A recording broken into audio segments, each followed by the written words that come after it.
ज्ञान बड़ा या व्यवहार। एक बड़े राजा हुआ करते थे। जितने वह पराक्रमी थे उतने ही समझदार भी थे। उन्होंने अपने दरबार में कई ज्ञानी लोगों को अच्छे ओहदे दे रखे थे। वह सबका काफ़ी सम्मान करते थे, लेकिन इन सब में जिनका वह सबसे ज़्यादा सम्मान करते थे वह थे उनके राज्य के राजपुरोहित।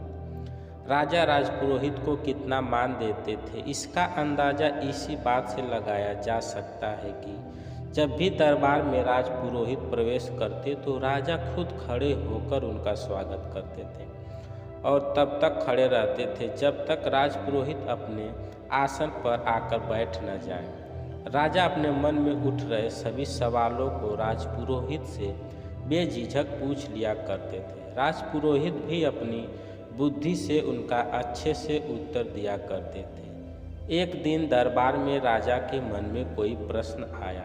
उन्होंने राजपुरोहित से पूछ लिया, गुरुजी, एक सवाल मेरे मन में कई दिनों से कौध रहा है। अगर आप इजाज़त दें तो पूछना चाहूँगा। आप हुक्म कीजिए। महाराज, राजपुरोहित ने कहा, जैसे कि मैंने बताया, कई दिनों से यह सवाल मुझे परेशान कर रहा है। मुझे विश्वास है कि इसका ऐसा उत्तर जिससे मुझे संतुष्टि मिले केवल आप ही दे सकते हैं। सवाल यह है कि ज्ञान बड़ा होता है या व्यवहार? राजा ने पूछा।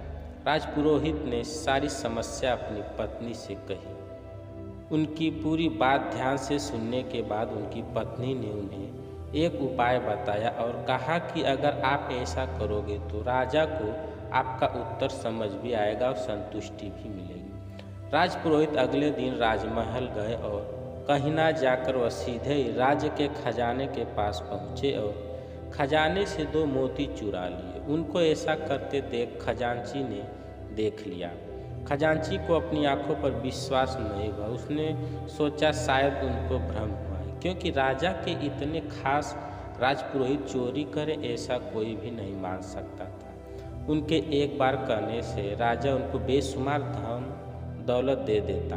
अगले दिन राजपुरोहित फिर से खजाने से 2 मोती चुरा लाए। फिर से एक बार खजांची ने यह सब देखा। अब उन्हें लगा कि उन्होंने कल जो देखा था वह कोई भ्रम नहीं था। कोई दूसरा व्यक्ति होता तो तुरंत उसे पकड़कर सजा दे देते। यह तो राजा के खास राजपुरोहित थे और जितना खजांची राजपुरोहित को जानता था वह तो बड़े भले आदमी हैं। जरूर उन पर कोई मुसीबत आई होगी, इसलिए उन्हें ऐसा करना पड़ा होगा। यह सोचकर खजांची ने कोई भी प्रतिक्रिया नहीं दी। जब 2-3 दिनों तक फिर यही घटना दोहराई गई तब खजांची ने अपना धर्म निभाते हुए इस चोरी की खबर राजा तक पहुंचा दी। राजा को पहले तो बिल्कुल भी विश्वास नहीं हुआ, लेकिन खजांची ने जब पूरी बात बताई कि कैसे राजपुरोहित जी 1 नहीं 2 नहीं लेकिन पिछले 1 हफ्ते से खजाने से मोतियों की चोरी कर रहे हैं, इस बात को खजांची ने इतना जोर देकर और कसम खाकर कहा था कि राजा को भी अब उसकी बातों पर विश्वास हो गया। अगले दिन जब राजपुरोहित दरबार में आए तब राजा ने ना ही उनका स्वागत किया ना ही अपनी जगह से खड़े। राजा ने राजपुरोहित से पूछा, क्या आप खजाने से मोतियों की चोरी कर रहे हैं? राजपुरोहित ने कहा, हाँ, और सारे मोती राजा के सामने रखते हुए कहा कि लीजिए यह सारे मोती जो मैंने चुराए हैं।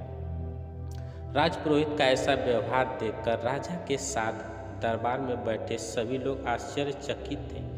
राजा ने राजपुरोहित से कहा, अगर आपको यह मोती लौटाने ही थे तो आपने चुराए ही क्यों? राजपुरोहित ने राजा से माफ़ी मांगते हुए कहा, महाराज, मैं चोर नहीं हूँ। मैंने यह सब इसलिए किया क्योंकि आपने कुछ दिनों पहले मुझसे जो प्रश्न किया था उसका संतुष्टि भरा उत्तर आपको दे सकूं। जैसे कि यहाँ उपस्थित सभी लोगों ने यह देखा कि आज महाराज ने ना ही मेरा स्वागत किया और ना ही पहले की तरह मुझे इज्जत दी, जबकि अभी भी मेरे पास उतना ही ज्ञान जितना पहले था, बस कुछ बदला था तो मेरा व्यवहार। इससे यही साबित होता है कि आपके पास चाहे जितना ज्ञान हो, अगर आपका व्यवहार अच्छा नहीं हो तो सब व्यर्थ है। इसलिए व्यवहार सबसे बड़ा है, ज्ञान नहीं। राजा राजपुरोहित की बातों से और उनके द्वारा दिए गए इस अनोखे उत्तर से बहुत प्रसन्न हुए। उन्होंने आज जैसा व्यवहार आज पुरोहित के साथ किया था उसके लिए माफ़ी मांगी और एक बड़ा इनाम उन्हें दिया। दोस्तों, आज की इस शिक्षाप्रद कहानी से मिलने वाली सीख को हमें अपने जीवन में इम्प्लीमेंट करना चाहिए। हम चाहे जितनी पुस्तकें पढ़ लें, अच्छे वीडियोज देख लें, आर्टिकल पढ़ लें या जितना नॉलेज प्राप्त कर लें, लेकिन अगर हम उन्हें अपने जीवन में, अपने व्यवहार में नहीं लाते हैं तो सब व्यर्थ। वीडियो पसंद आई है तो वीडियो को लाइक शेयर करें और चैनल को सब्सक्राइब करें।